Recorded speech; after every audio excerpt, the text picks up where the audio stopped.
Waalaikumsalam warahmatullahi wabarakatuh. Baik anak-anak, hari ini kita akan belajar mengenai perekonomian di daerahku. Nah, anak-anak, pada materi ini Ibu akan menayangkan flipbook yang Ibu sudah siapkan. Pada kali ini kita akan belajar mengenai faktor pendukung perekonomian di daerahku.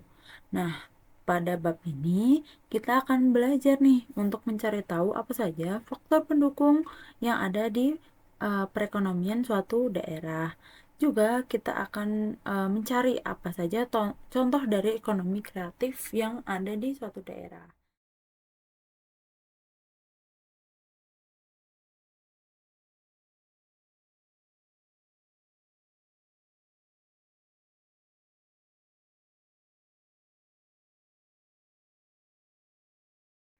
Oke, di sini Ibu mau mengajak kalian untuk berkenalan nih dengan ibu guru dan salah satu anak yang ada di dalam buku nih. Nah, yang pertama ibu gurunya bilang, anak-anak, hari ini kalian akan belajar bersama dengan salah satu siswa kelas 6. Lalu siswa kelas 6-nya juga mengatakan, halo, aku Salma yang akan belajar dan bersenang-senang bersama kalian.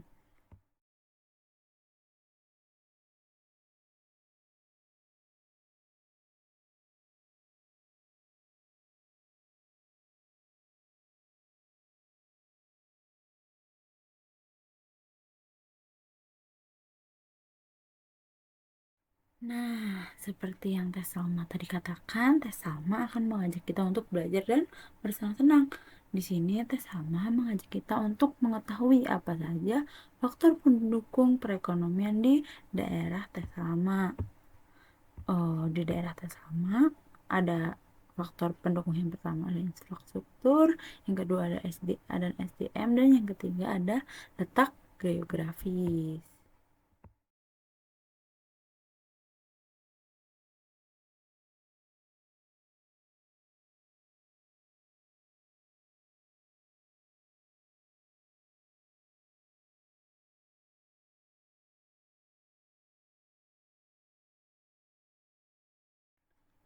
Nah, di sini Teh Salma menjelaskan yang pertama faktor pendukungnya yaitu infrastruktur. Infrastruktur ini meliputi jalan yang baik, jembatan yang kokoh, jaringan listrik yang stabil, serta akses air bersih dan internet yang mempermudah kegiatan ekonomi. Misalnya, seperti petani dapat dengan mudah mengangkut hasil panen mereka ke pasar jika akses jalannya baik.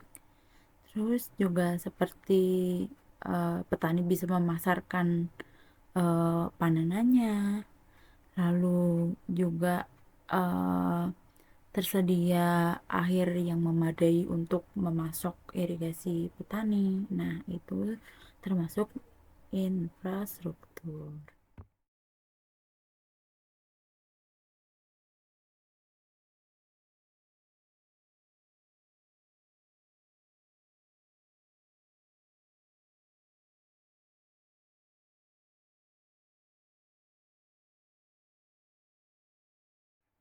Untuk faktor pendukung yang kedua, ada sumber daya manusia atau SDM, juga sumber daya alam atau SDA. Nah, untuk sumber daya alam ini tuh meliputi hutan, tambang, ikan, kebun, air. Nah, itu merupakan sumber daya. Namun, sumber daya alam yang melimpah saja itu tidak cukup. Maka dari itu, kita membutuhkan sumber daya manusia yang berkualitas. Karena manusia itu penggerak utama dalam proses produksi dan distribusi. Semisal, ada suatu daerah yang memiliki pendidikan yang terpuruk atau belum terbentuknya pelatihan-pelatihan, itu bisa menyebabkan suatu sumber daya alam tidak terolah dengan baik.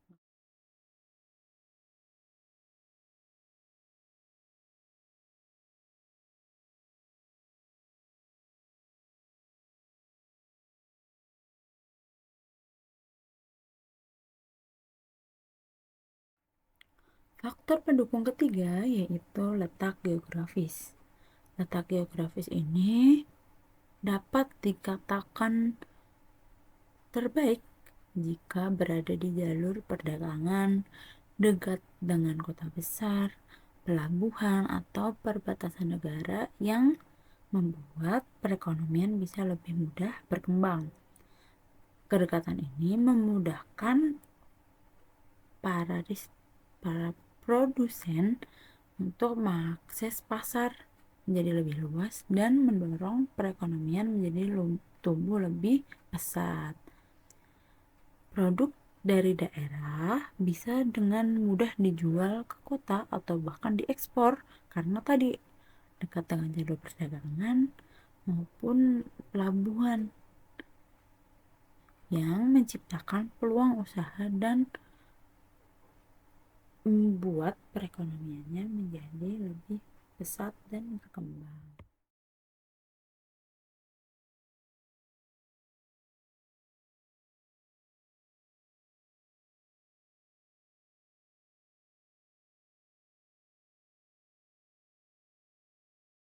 Nah, dari penjelasan Ibu tadi mengenai perekonomian di daerahku, Ibu ada tugas nih buat kalian.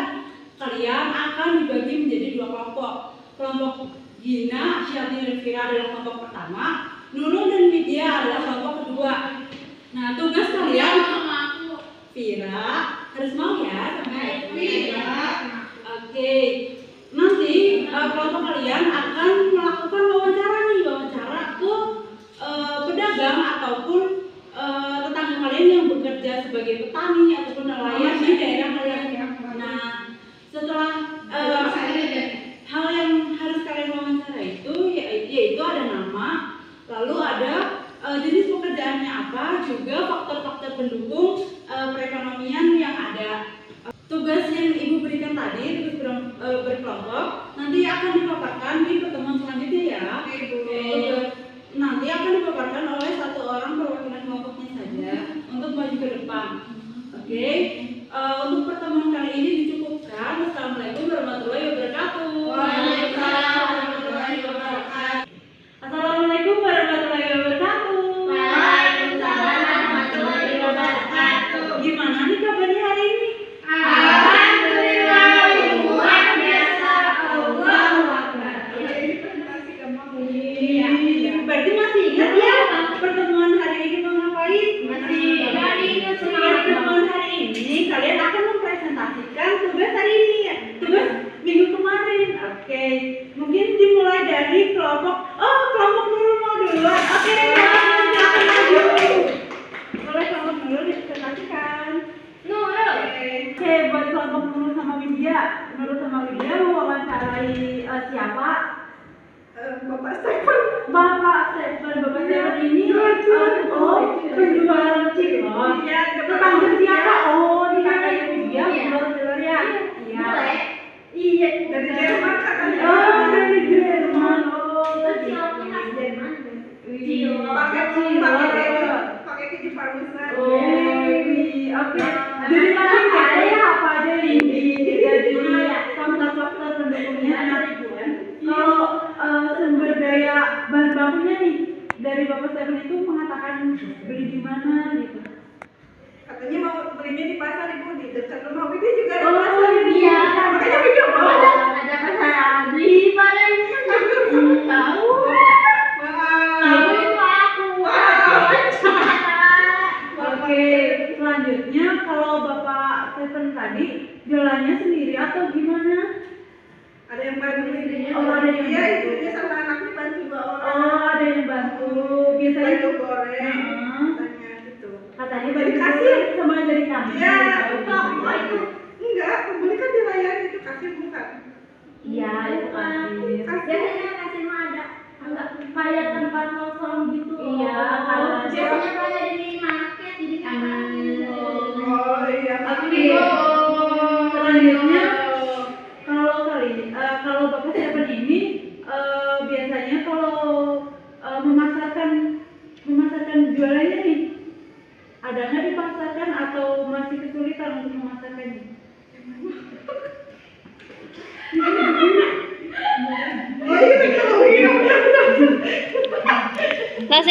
cepat ya. Ya, aku berarti dari kamu.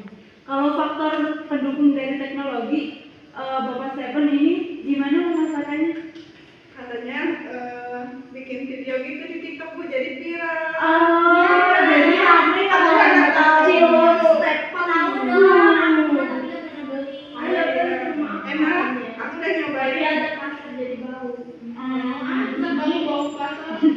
Oke, kalau dari gerobaknya atau sarana yang dipakai bapaknya itu gimana?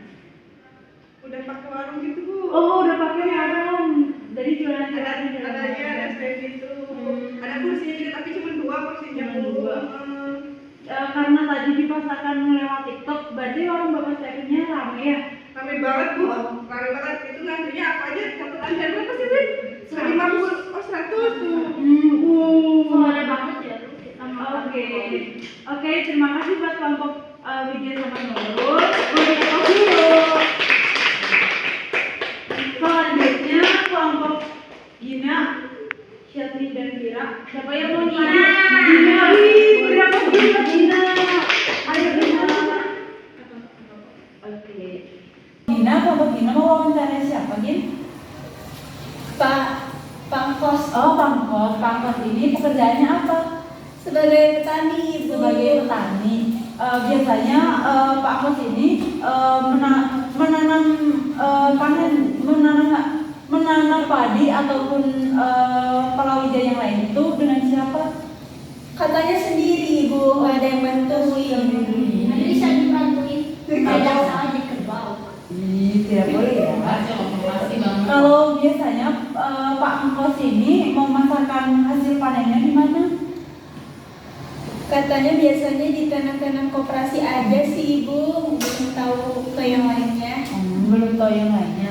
Kalau dari infrastruktur yang ada, kata Pak Pos bagaimana gitu?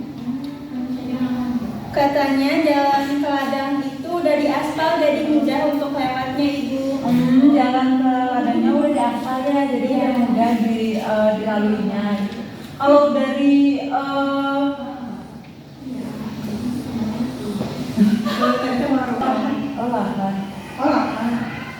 lahannya kenapa nih? Kondisi lahannya gimana? Kalau dari kondisi lahan Pak Angkos tadi gimana Gina? Katanya subur Ibu, soalnya banyak banyak tanaman yang tumbuh gitu.